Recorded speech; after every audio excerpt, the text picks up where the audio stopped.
Well, hello there. Those of you watching on the replay, those of you that will be tuning in here live, I'm going to give everybody a couple of seconds here to join. Hey, I hope everybody's having an amazing day. I know that I am. It is October 11th or something of the sort, and I'm having a great day. So, hey, I want to come to speak with all of you today about something that's very important to me, something that I've been reflecting upon. See, sometimes in life we share messages because we want to help other people, but other times in life we share messages because we have to remind ourselves of something.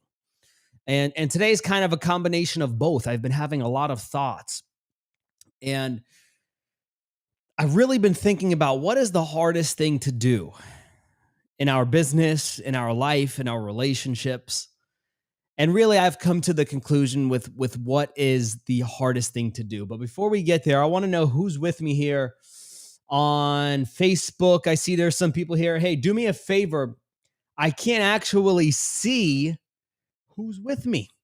So if you could just comment your name in the comments and let me know that you're here, I would really appreciate that.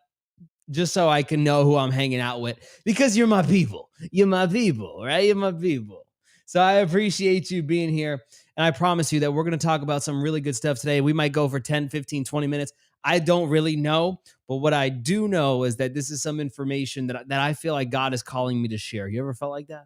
Like God was just telling you to share some stuff. Now, mind you, I am just getting off being sick. I'm still not 100% yet, but hey, we're rocking and rolling anyway, and we got a message to share. So really where I want to start with today's message is coming from a question that I asked my mentor. A few years back, I asked one of my mentors, Les Brown. I said, "Sir, what has been the hardest part of your journey?" I said, "Les, what has been the hardest thing in your business? What has been the hardest thing in your speaking? What has been the hardest thing that you've had to overcome? What's been the hardest part of growing your business to the point where it is now, where you're an internationally acclaimed speaker, coach, author? What has been the hardest thing?" And I remember I was sitting there and I was on the edge of my seat. I'm speaking with Les Brown one-on-one on a Zoom call. And I'm waiting for him to tell me, "Well, Devin, the marketing was really hard and the sales were really hard and getting the speaking gigs were hard and this was hard and that was hard and this was hard and that was hard." And finally he looked at me and he said, "Devin, you really want to know the truth about what was the most difficult thing I've ever had to do?" I said, "Yes, sir." He said, "Devin, the hardest thing I ever had to do was believe that it was possible for me." He said, "Devin, don't forget, by the time that I was coming up in the speaking world, there was the Zig Ziglars, the Norman Vincent Peales, people that didn't look like me that were running the game. So for so long, years of my life," he said, "I wish that I would have had the guts to believe that I could do it sooner." Because he didn't get started till he was about 40 years old. But he knew that that was something that he wanted to do for so long. So when he said that to me, he said, "Devin, the hardest thing I ever had to do was believe that it was possible for me." Can I be honest with you? I didn't truly get that at the time, because our problem in life is not that we don't have the answers, but we're looking for something sexy that really isn't the answer. The answer is dressed in simple clothing. It's not dressed on a Saturday night outfit. And for so long in my life, I was searching for the next strategy, the next tactic, the next cool thing to implement in the business. But when the business didn't grow, I would just look for the new tactic or the new strategy without realizing that the person that I was a person that couldn't make any strategy work. See, here's the thing I need you to take away. In order for a strategy to work, you first must be the person that's capable of working the strategy, because it will work if you work. But the problem we run into is that if something doesn't work, we move on to the next thing because we think it's a problem with the thing without realizing that it's a problem with us. And ultimately, it goes back to the belief that we have in ourselves. I've had to have some very difficult conversations with myself recently, because in life, sometimes you can speak with others, but sometimes you have to just have that talk with you. You know what I mean when I say that? I heard Brooke Castillo of the Life Coach School. She said her goal is to earn $100 million in a year. She wants to be the first life coach to do that. The host of the podcast she was on asked her, Brooke, do you really believe that you can do that? And she sat there and she paused and she said, well, I guess I don't really believe. And the host said, well, why would you say you don't really believe? She said, because the way that you can see if you believe in yourself is the way you can see if you really believe in yourself is if your results match the belief. If there is a big gap between the belief and the goal, then you don't really believe in it. Because if it did, it would already be in your existence. The hardest thing I ever had to do was believe it was possible for me. I didn't get it at the time, but now I do. So I want to break this down a little bit for each of us here, because I believe that the reason why we do not believe in ourselves as much as we should is because we are avoiding one thing, and that one thing is a decision. We are avoiding making a decision. And the problem is that a lot of us think we've made a decision to go all in, but we really haven't gone all in. I think you know what I mean when I say that. See, the thing that we have to do is that we have to actually look at what does the definition of decide mean? What is the root word of decide? In the Latin root word, decide is broken up into D and then decadere. And what that means is D means off and cadere means cut. So literally what it means is to cut off. And the problem with a lot of us is that we have not made a decision to cut off every other option in our lives, but besides the thing that has to work. I'll give you an example of this. Perfect example for me. I've been in the military for about 3.5 years almost. And although that's a blessing, it's also been a crutch. Because when you have something that keeps you in the circle of sameness, the circle of comfort, it doesn't put your back against the wall and force you to make a decision to cut off every other choice, but to win in that specific area of your life. And the reality is, for that many of us, we have not truly made the decision to go all in. Therefore, we have these feelings of hesitancy, of self-doubt, of I don't know if I could do this, of I don't know if it's possible for me, of I don't know if I have the following, I don't know if I know the tactics, I don't know if I know the strategy. All of these stories that we tell ourselves we have because we haven't cut off every other decision and gone all in on the thing that we tell ourselves that we really desire in life. And what we have to understand is that when an opportunity presents itself to invest in something and we say no because it's too much money or we don't have the time or we're too busy, is that we are deliberately cutting off the future that we're saying that we want rather than the past that we want to leave behind. Oh, I know I'm talking to somebody now. This is good. But we don't look at it like that because we think that no decision or saying no to an opportunity doesn't change anything. Can I tell you something? That is literally impossible. There's something called the laws of thermodynamics. And for those of you that haven't studied the laws of thermodynamics, I really want to encourage you to. The second law of thermodynamics is the law of entropy. And the law of entropy simply states that anything left to itself will degenerate over time. Put another way, anything that is left onto itself will just worsen and eventually die. So what we think is that when we do not make a decision and we say, I'm going to do this later, I'm not going to invest in this now, now's not the time, I'm too busy, I don't got the money, I'm not going to do anything. And we just continue doing what we've always done. What we don't understand is that making no decision is actually making a decision to become worse. Because if you don't water a plant, what happens? It eventually dies. I mean, look at food. You keep it in the fridge too long, it eventually rots. You don't feed your body, you eventually die.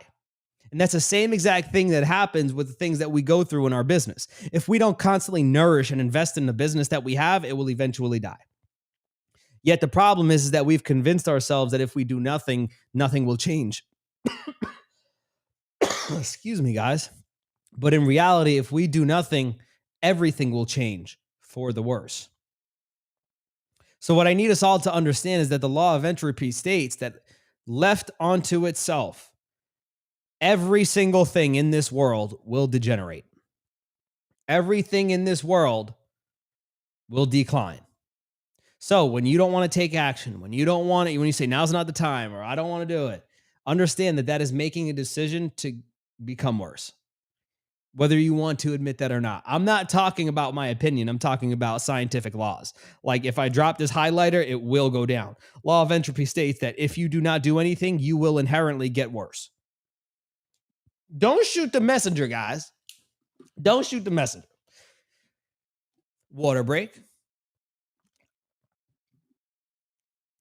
I absolutely did have to put the pinky up. Thank you very much.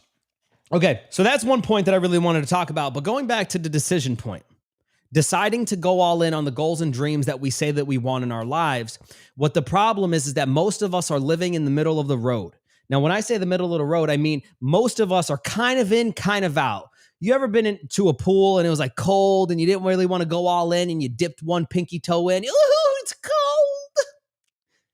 And then there's the guy that jumps off the diving board, jumps right into the damn water, and he's cold for a second, and he's, oh, okay, it's not that bad.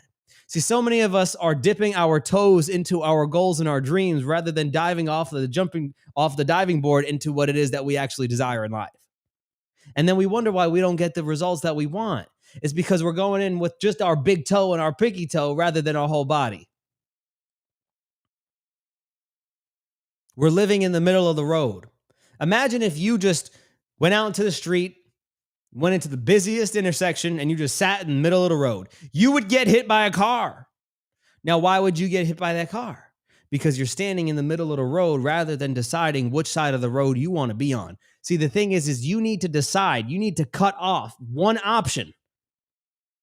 You're either going to do this or you're going to do that. There's a really good quote out there that I got from Benjamin Hardy.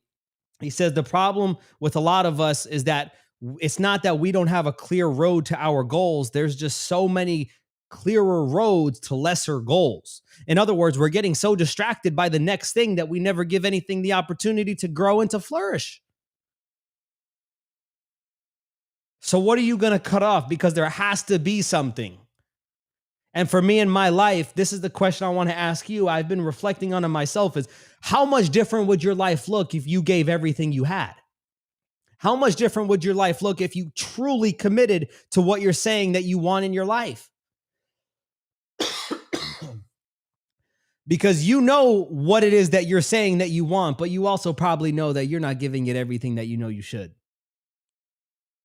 Like when you lay your head down on your pillow at the end of the night and you just say to yourself, I know I could have gave more. Damn, I really let myself slip today. Why did I do that? And you lay down exhausted, but think about how little you did. And you ask yourself the question, why am I so tired? I barely got anything done. And you sat there watching TV, watching Netflix, wasting the day away. And you knew you were wasting the day away, but you felt like there was something within you that stopped you from moving and taking action. That's what we call the resistance. This was me like 3 days ago. Like, damn, I know I shouldn't be watching this football game, but man, like, I don't feel like it. But then there's that question. What would this look like if I gave it 100%? What would it look like if I fully committed to it? Because here's the thing. You've gotten glimpses in your life of what it would look like if you did fully commit. I've gotten glimpses in my life of what it would look like if I did fully commit. But the problem is that we've had these glimpses, and sometimes a glimpse doesn't look so bright, so we just shut it off. We say, nah, that was a one-time thing. And we don't acknowledge that what was one time we can turn into our everyday if we're willing to do what we did to turn it into a glimpse. But the reality of the situation, our biggest problem, our biggest struggle is that we base what we will do in the future on what we have done in the past. And we allow that to dictate what we do in the present. When in reality, what we should be doing is creating a picture of what we want in our future, letting that drive our current while we are always reconstructing and redefining our past. So many of us are making decisions based off of where we were rather than making decisions based off of where we want to be. So many of us are making decisions based off of fear rather than making decisions based off abundance. So many of us are making decisions based off of lack instead of making decisions based off of plenty. And it's because we're not letting go of who we used to be so we can become all that we can be. Subconsciously, we're tied to who we used to be, and we're not giving ourselves permission to step into all we can be. How do you know if that's you? All you got to do is look at your actions. This stuff happens on a subconscious level. It pops up when you have an opportunity to invest in yourself or you have an opportunity to do something that you know you should do. But then there's the excuses of now's not the time. What if my wife gets angry at me? What if I don't have the money? Those are not actually true statements. That is your old self trying to bring you back to who you used to be so that you don't become all you can be. Your future self is telling you, do this, even though it's scary, even though you don't have the money. There's been things in your life where you haven't had the money, you figured it out, and you're still here. But your old self, your former self that you haven't sat with and redefined and repurposed is trying to bring you back to who you used to be. And here's something crazy. You will never outperform the person that you believe that you are on a subconscious level. And the way that you can see who you believe you are on a subconscious level is simple. Look in the mirror and see the results that you're getting in your life. I've had to have this discussion with me. Damn, Devin, all this potential.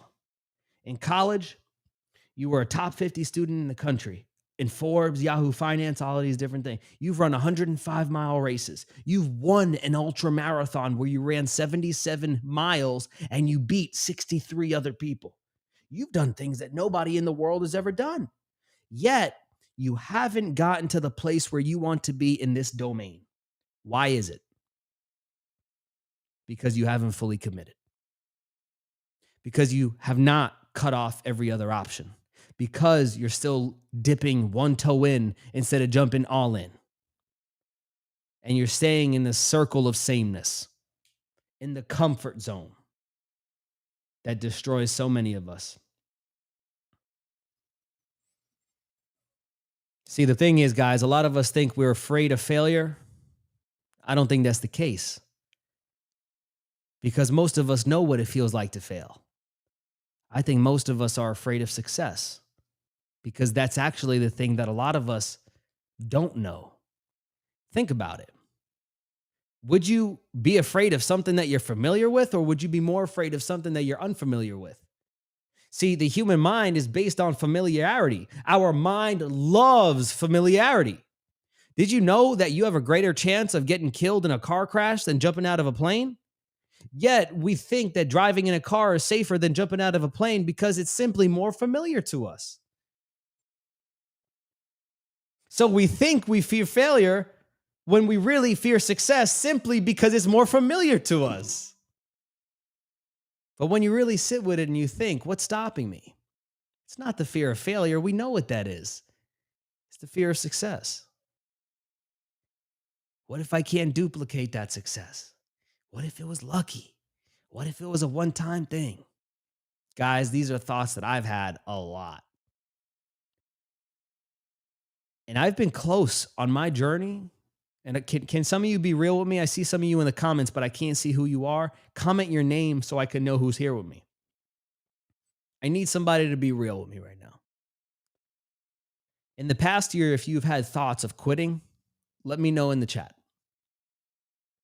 Because I'll tell you right now, I was this close to quitting after my best month, after breaking records in my business.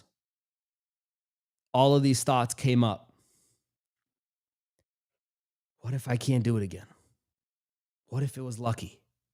I'm going to run out of clients. I'm going to run out of people. What am I going to do? After I just had a month that most people would beg for.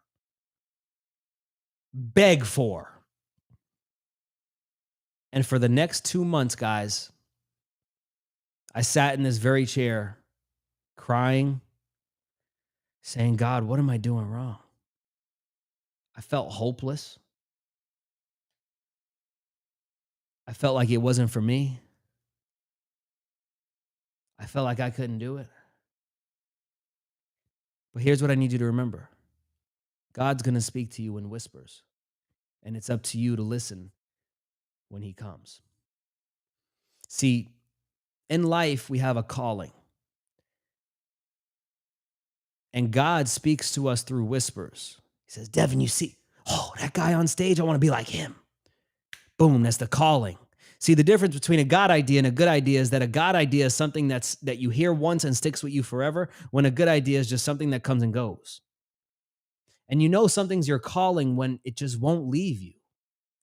But then what happens is that the devil tries to pull you away from your calling with this thing that we call resistance. Resistance usually manifests itself in thoughts that get you to take or do not take certain actions. So therefore, we come to doubt our calling. But here's how it happens. I got this from Russell Brunson. He said, we have this calling. It's like a spark, a desire where we see something and we want it. Boom, I want that. And then God will place an idea in your head. Boop, do this. Start coaching or start making YouTube videos, whatever. And then what God does is He sits there up above and He says, okay, let's see what my child does with this idea. Does he steward this idea and dive into it? Or does he allow doubt, fear, and all of these different things to stop him from taking action on this idea? And if you do steward the idea, if you do take action on the God idea, what God does is He gives you an elevated idea. He gives you a next level idea. He gives you an upgraded idea. And what was once a foggy road now becomes a clear road once you're willing to steward the calling and the ideas that God is giving you. So what started off for me, I want to be a life coach. Okay. That was an idea. So I started making YouTube videos, making Facebook videos, making all of these different videos. And then God dropped an idea in my head in college. Start an organization called the Society of Growth and Success, where you teach pretty much life coaching to other college students. For 2 years, I ignored that. Didn't go away. Finally, in my junior year, I did it. Boom. Did it. Another idea comes about a year later. Devin, go get a life coaching certification and really learn how to coach. By the way, I don't think you all have to do that. I actually recommend that you don't do that. Boom, did it. Dropped $4,000 when I didn't have any money at all. Credit card, no problem. Okay, no problem. Now I got some clients. Now I'm making my first money. Another idea. Devin, get coached by Les Brown and learn how to become a dynamic public speaker and storyteller. Oh, but I don't got the money for it. I just bought a house. I just bought a new car. Okay, wait a second.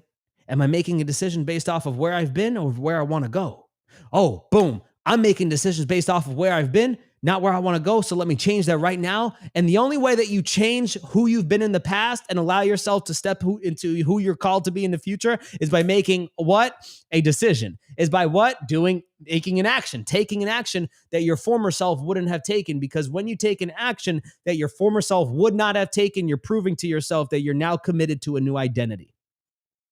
That's why if you want to change where you've been, the first thing you have to do is make a decision and do something that you are scared of doing.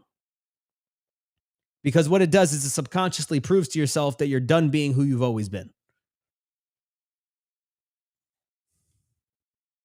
See, in order for a caterpillar to become a butterfly, the first thing it must be willing to do is cease being a caterpillar. It must first cease being who it's always been so it can become and flourish into all it could be. But our problem is that we're clinging so desperately, subconsciously on a level that we don't understand. We go make the Facebook post, be great, work hard. Yet we're still in the same place that we were a year ago. Can I be honest with you?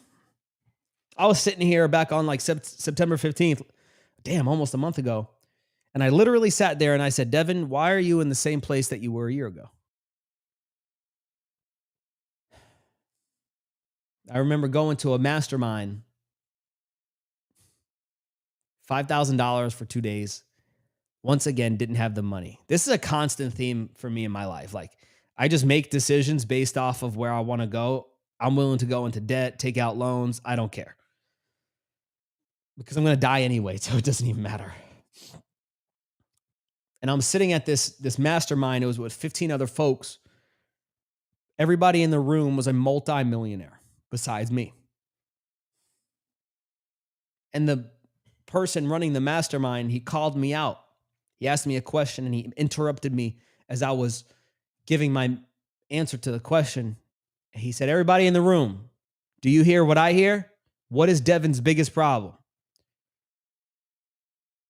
And they said, he doesn't really believe he could do it.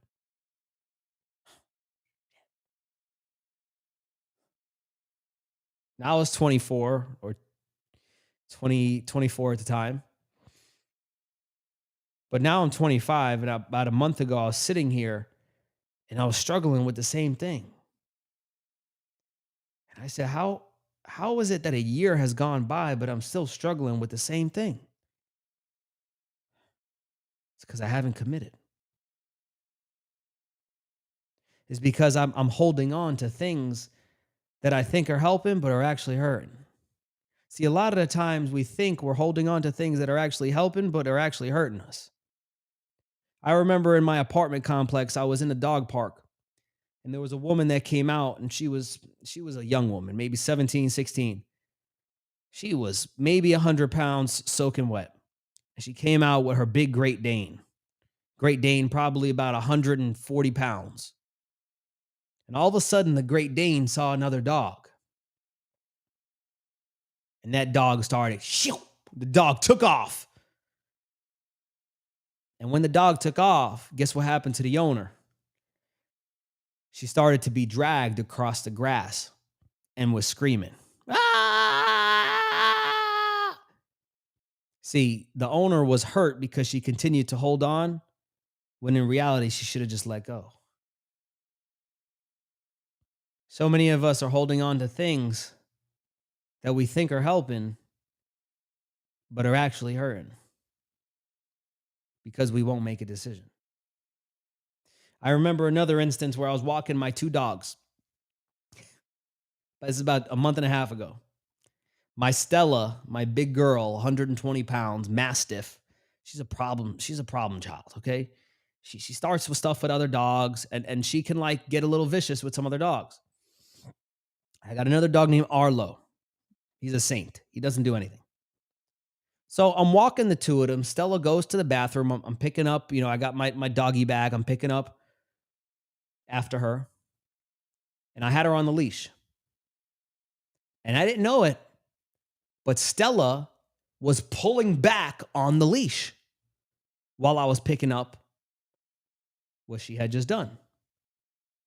And all of a sudden, I felt the tension on the leash fall. There was no more tension on the leash.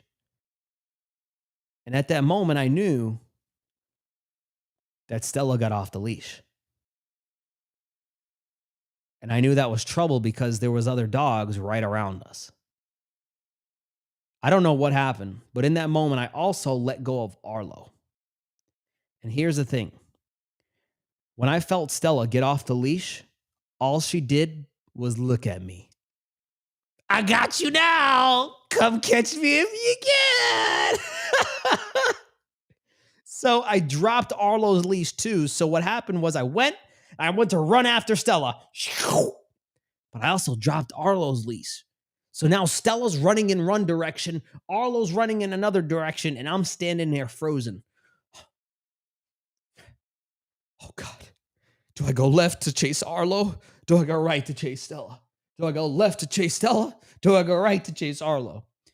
And for about 20 seconds, I just sat there frozen. And then I moved. Boom. I got to go get Stella because she's the bigger problem. Blah, blah, blah, blah, blah. What that really helped me realize was that when you just sit there and you don't make a decision, things will only get worse. You need to make a decision.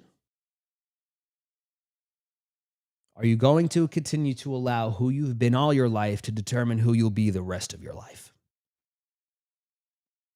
And there's a lot of people on here, hell, myself. Yeah, I'm done being who I've always been. And then tomorrow comes, and and we're back to doing what we've always done. We know the answers, they're simple. But as Jim Rohn said, what's easy to do is also easy not to do. So, what are you really afraid of? I can't answer that for you. That's just something you really have to reflect on. And if you're in the same place that you were a year ago, it's not because you don't have new strategies. It's not because you don't have new tactics. It's not because you don't have the special new artificial intelligence tool. If you're in the same place that you were a year ago, it's because you haven't become a new version of yourself. The hardest thing that I've ever had to do was believe it was possible for me. The best quote that my mentor ever told me. So, how do I want to finish this off? Number one, make a decision that you will not allow who you've been all your life to determine who you'll be the rest of your life. Make the decision that you will no longer allow who you've been all of your life to determine who you'll be the rest of your life. Number two, remember your accomplishments. A lot of the times we have no problems remembering all of the bad things that we've had happen in our lives. All of the traumas, all of the failures, all of the setbacks, all of the obstacles. See, yes, those things happen to you, but number one, how can you turn them into lessons learned? But number two, you also went through a lot of good things in your life. And the good things that you went through in your life, you didn't go through them to forget them. You went through them to remember them. See, a lot of the times we have a savings account that we use when it's a rainy day. We have this savings account that we put money into so that when we need it in case of an emergency, we take it out and we use it.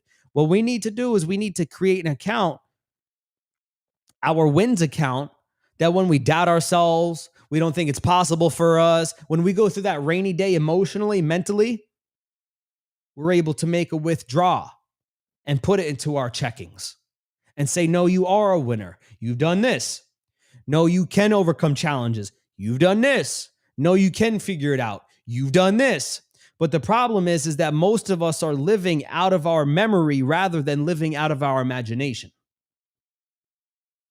And when we live out of our memory, we recall all of the things that have not gone well. But when we live out of our imagination, we can recall all of the things that have gone well and see how we can use that to send us to greater levels in the future. So, a really good tactical piece of advice that I got from a mentor of mine was look at all the areas of your life that you do not like. Maybe you tell yourself that you're not good enough, you're not pretty enough, that you can't overcome challenges, that you're not consistent, that you're not committed, that you don't honor your word, whatever it is, and write it all down. And then what you want to do is you want to go ahead and write down the complete opposite thing. I am committed. I honor my word. Every promise I make to myself, I keep no matter what. I never start something without the desire to finish it. Right? I'm actually recalling some of the affirmations that I'm repeating to myself. I have been struggling to complete things that I start. I have been the person that started things and hasn't finished them. And I hate it, right? Because there's nothing worse than looking in the mirror and saying, damn it, another thing that I started that I didn't finish. And then your family's looking at you saying, damn, you said it was going to be different this time. I really thought it was going to be different because you had a result, but then you couldn't do it again because you gave up on yourself. See, I don't know if I'm just talking to me today. Or maybe I'm speaking to somebody that's in that position right now. That you're living below the person that you know you could be. That when you look in the mirror, you know that that's not a true representation of what you could achieve in your life. I don't know. Maybe it's just me. And that's totally cool if it is. Because this message ain't for everybody, baby. This message ain't for everybody. All I could do is truly share me. That's the beautiful thing about life.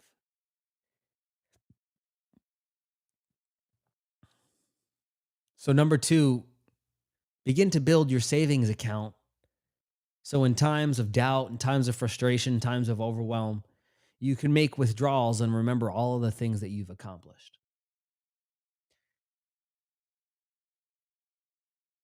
And number three,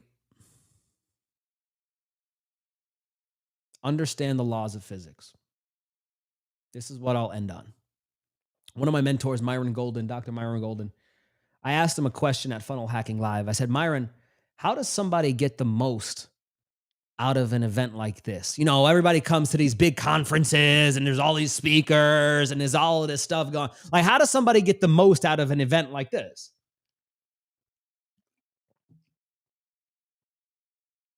And what he said was, well, Devin, if you want to get the most out of this event, all you got to do is think. He said, Devin, thinking is the hardest work there is. That's why so few people do it. That's a Henry Ford quote. I knew it as soon as he said it. Thinking is the hardest thing there is. That's why so few people do it. And I said, well, Myron Golden is an exceptional thinker. And you can tell if someone's an exceptional thinker by how they communicate their ideas. Nobody on planet Earth, in my opinion, communicates his ideas as good as Myron Golden. So I said, Myron, what is your thought process? How do you think? Because what I want to know more than the tactics, than the strategies, is how successful people think, because they think on a different level. So what he did was he went on to break down how he thinks. So let's talk about it. How do you think? He said, number one, the first thing you have to understand is the first law of thermodynamics. And I said, Myron, what's the first law of thermodynamics? He said, well, the first law of thermodynamics is what we call the law of conservation of energy. And what that states is, number one, everything is energy. And energy can neither be destroyed nor created. It can only be converted from one form to another. Meaning that your thoughts right now are energy. And that is going to continue to be true. But what we don't understand is that the thoughts that we have literally carry with it an energy. So the first thing we must do is understand, what is the energy of these thoughts that I currently have in my head? But not only that, once we understand that, remember what the definition of the first law of thermodynamics just said. Energy can neither be created nor destroyed, but it can only be converted from one form to another. Meaning that if I have a negative thought energy, or if I have a negative energy within me right now, that means I could also convert it to a positive energy within me. So the first thing that we have to do is understand that our thoughts are literally energy and are always creating something, because energy cannot be destroyed. It can only be converted from one form to another.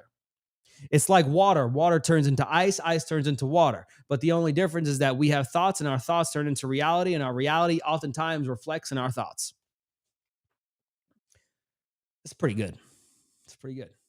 You got to give yourself some credit sometimes when a brother preaching. You know what I mean? Sometimes a brother preaching, you got to give yourself some credit that a brother preaching. Come on, somebody. Hello. When you're going for 40 minutes, you got to do stuff like this. So,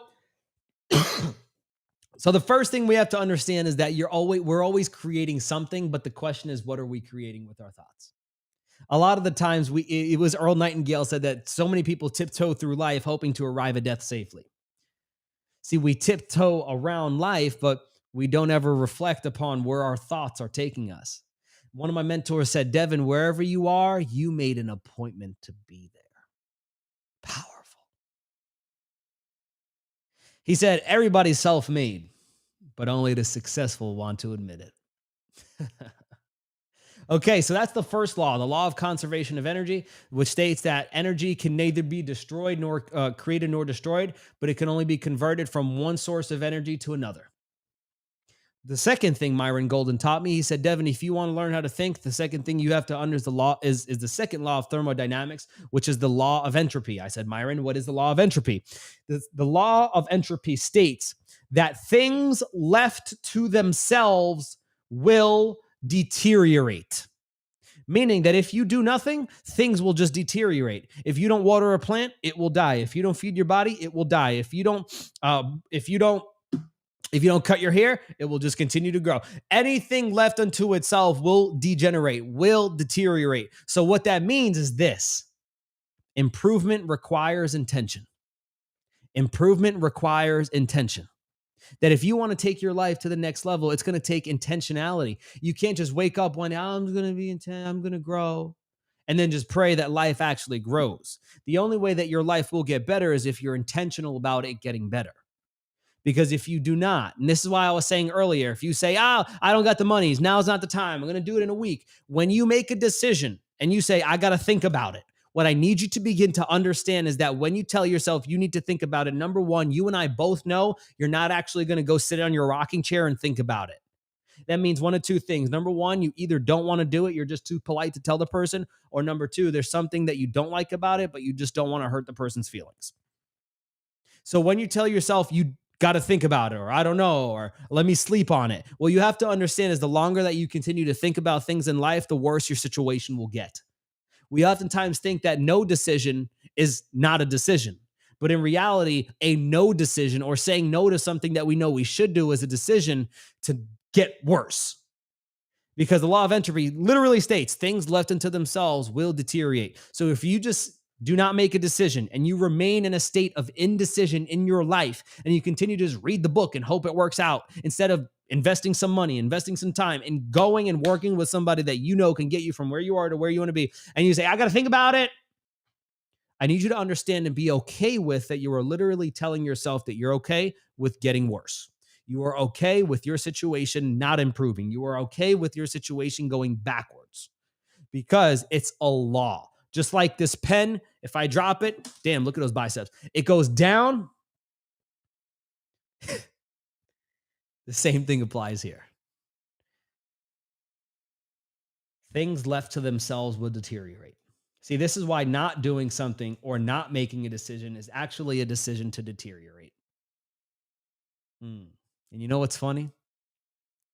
Guess what the definition of deteriorate is? To get worse. So when we make a decision not to do something that we know we should be doing out of fear, out of lack, out of thinking we don't have the time or we don't have the money, we're deliberately making a decision to get worse. So just think about that the next time that you have that thought of, I want to do this, but I don't got the money or whatever it is.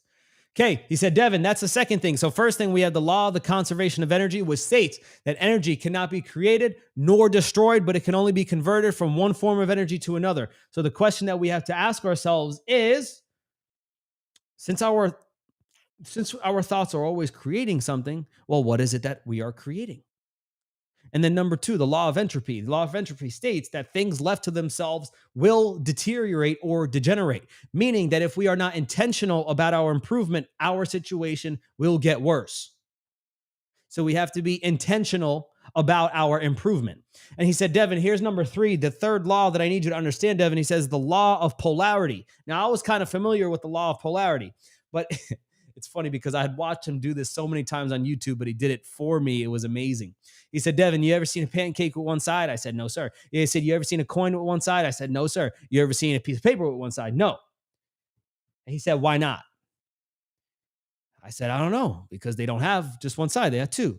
He said, because they literally cannot exist. He said, Devin, in order for something to have one side, it must and absolutely must have another side. The law of polarity states that there's always two sides to everything. Everything has a built-in opposite that can't exist without the other. Everything has a built-in opposite that can't exist without the other side. So if there's a positive, there's a negative. If there's a left, there's a right. If there's an up, there's a down. If there's a no, there's a go, right? If there's a yes, there's a no. If there's a high, there's a low. If there's lightness, there's dark. If there's the sun, there's the moon. There's always an opposite to everything. And here's what's interesting is that the opposites are opposing and they're on separate sides, yet without the other, the other one cannot exist. So although they're opposite in nature, they create the whole. So meaning that whenever you're going through something negative in life, that negative literally cannot exist and cannot be whole without the positive. And if you're going through something positive, you literally can't have a negative. And if you're going through a high in life, that high can't exist without a low. And if you're really happy, that also means that there's a part of you that can't help but be sad.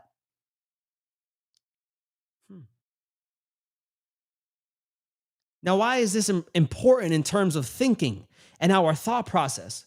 The reason why this is important is because all the information, even the information that I'm telling you right now, you have to think of it from both sides. Why is this true? Why is this not true? Why does this make sense? Why does this not make sense?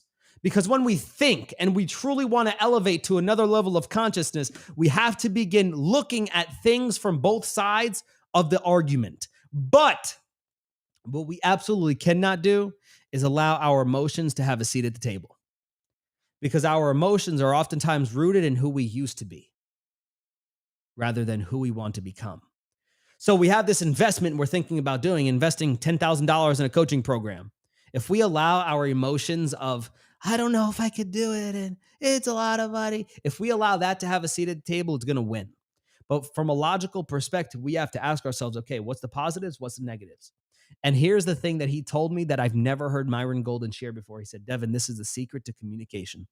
He said, whenever you're trying to sell someone something, it's your job to present to them the positives and the negatives of doing this with you and not doing it with you, or doing other options. He said, Devin, if you ever hear someone communicate to you and they tell you that their way of doing things is the best way of doing things and the only way of doing things, you know that they have an agenda, and that agenda is not to help you. Mm. So whenever you're selling, whenever you're speaking, you want to explain the positives and the negatives, because nobody else is doing that. The hardest thing to do is to believe. Who's in here with me? I see a couple of eyeballs in here. I want to know who's in here with me right now. If you are here, drop your name in here. I saw my bro and JL in here. Erica was in here. Who do I still got in here? We're about to wrap up shop. But man, I want to say thank you for those of you that are here. Let's see. I'm listening in the background, but what you're saying is true. I appreciate that. Someone on Facebook said this is good stuff. I appreciate that. Someone says, great message, bro. I appreciate that. Thank you so much. Who is here with me? We're about to wrap up shop because we've been going for a while. See, we don't need slides. We don't need slides to go. Vendy, Donna, oh my goodness. A lot of my OG clients from when I first started my business are in the place right now. Hello, guys. Hello. Man, see, this is how I feel the most flow. I don't make $1 from this, but this is as lit up as I felt all day. It's been 50 minutes and I feel like it's been 5. I guess when you got it like that, you know what I mean? You got it like that. So, hey, here's my call to action for all of you that are in here. The hardest thing that you will ever have to do is just believe it's possible for you. Hold on to the things that you've done in your past that have proven to you how badass you are. You've overcome a lot. You've conquered a lot. You're not a survivor. You're a conqueror. Hold on to those things, because you didn't go through them to forget them. You went through them to make you a better person. We got no problems remembering all the bicep. You want to see the bicep real quick? Oh, come on, man. You stop playing with me with the biceps. Come on. About 17 and a half inches. Come on, man. Come on. Don't, hey, don't be showing people this video now, right? Hide your kids, hide your wife. Whoa, let me get that. I'm getting carried away. I can't even see who's commenting what. Okay. Oh, man. You see them biceps though, huh? But in all actuality, guys, hey, all of the things that you've gone through, remember them. And I want you to understand that, hey, I'm here on this journey with you, and I'm not talking to you, I'm communicating with you. Because as much as people on the internet don't want to admit it, we got problems too. We've got challenges too. There's things that we're struggling with too. Despite making some money, despite getting new cars, despite elevating to new level, we got problems too. And here's the thing, new levels, new devils. You've heard that, right? The bigger the position, the bigger the level, there's going to be some bigger problems. But hey, I want you to know you got me to rely on. If you're going through something, hit a brother up. Let's talk about it. All right. So, guys, I'm going to leave you with that. Thanks so much for tuning in with me today. I would love to know who's in here. Shoot me a message if you attended here today. I guess kind of let me know if you like me doing these types of things. Would love to do some more of them, only if you actually got something out of it. Shoot me a message and let me know. Appreciate it, guys. Take care. Adios.